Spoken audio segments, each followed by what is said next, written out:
ഇന്നത്തെ നമ്മുടെ ഷൂട്ട് ഇവിടെ അയർക്കുന്നത്താണ്. ഇവിടെ ജീനയ്ക്കും ജിരണിനും ഒരു കുഞ്ഞുവാവയും കൂടെ ഉണ്ടായി. അപ്പോൾ കുഞ്ഞിൻ്റെ ഷൂട്ട് എടുക്കാൻ വേണ്ടി ഞങ്ങൾ വന്നതാണ്. വന്നപ്പോൾ ഞങ്ങൾ സാധനങ്ങളെല്ലാം അകത്ത് കയറ്റിപ്പോൾ ഇതേണ്ട എന്നതാ ചേട്ടാ ഞാൻ സഹായിക്കേണ്ടതെന്നുള്ള ഭാവത്തിൽ കുഞ്ഞുവാവയുടെ ചേച്ചിപ്പിന്ന് റെഡിയായിട്ട് നിൽപ്പുണ്ടായിരുന്നു. അപ്പോൾ പുള്ളിക്കാരത്തി ഞങ്ങളെ സഹായിക്കാനായിട്ട് ലൈറ്റും കാര്യങ്ങളും ഒക്കെ എടുത്ത് തരുന്നുണ്ടായിരുന്നു. അതുകൊണ്ട് ഞങ്ങളുടെയും പണി പെട്ടെന്ന് നടന്നു. അങ്ങനെ ഞങ്ങൾ ഷൂട്ട് തുടങ്ങി. ആദ്യം ബാസ്ക്കറ്റിലെടുത്തു.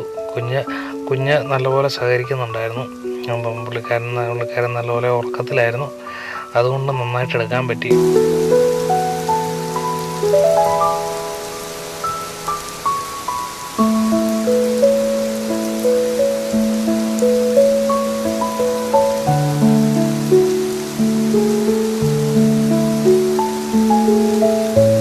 പിന്നെ ഞങ്ങളിത് ബെഡിൽ കിടത്തിയുള്ള തീമുകളും കൂടെ ഒന്ന് സെറ്റ് ചെയ്തു.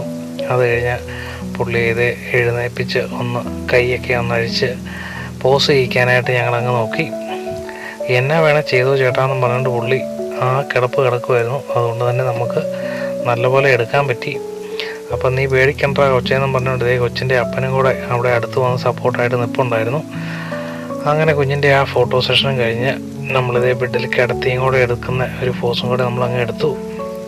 അതെല്ലാം കഴിഞ്ഞിട്ട് നേരെ ഇത് എന്നാൽ പംകിനയിലോട്ട് അങ്ങ് എടുത്തേക്കാമെന്ന് വെച്ച് പംകിൻ തീമും നമ്മൾ സെറ്റ് ചെയ്തു. അത് കഴിഞ്ഞിട്ട് ഇതേ ഫാമിലി സെഷനായി. അങ്ങനെ അതും നമ്മൾ എടുത്ത് കഴിഞ്ഞപ്പോഴാണ് ഇതേ നമ്മുടെ ക്യാമറാമാന് അവനെ വെറൈറ്റി ആംഗിൾ പിടിക്കണമെന്നും പറഞ്ഞുകൊണ്ട് അവനൊരു പല ആംഗിളിൽ നിന്നൊക്കെ എടുക്കുന്നുണ്ടായിരുന്നു. എന്തിനാണോ എന്തോ അവനെൻ്റെ വയറും മണ്ണവും കാണിക്കാനാണോ ആ ആംഗിൾ പിടിച്ചതെന്ന് എനിക്കറിയത്തില്ല. എന്നാണേലും സംഭവം അവൻ്റെ കഴിവ് മൊത്തം പ്രയോഗിക്കുന്നുണ്ടായിരുന്നു. അങ്ങനെ ഞങ്ങൾ ഷൂട്ടും കഴിഞ്ഞ് ഇതേ ടാറ്റ ബൈ ബൈ പറഞ്ഞ് ഇങ്ങ് പോന്നു. അപ്പം ഞങ്ങൾ ഇതിൻ്റെ റിസൾട്ട് ഇതേ കാണിച്ചു തരാം. ഇതൊക്കെയാണ്, ഒന്ന് കണ്ടു നോക്കൂ.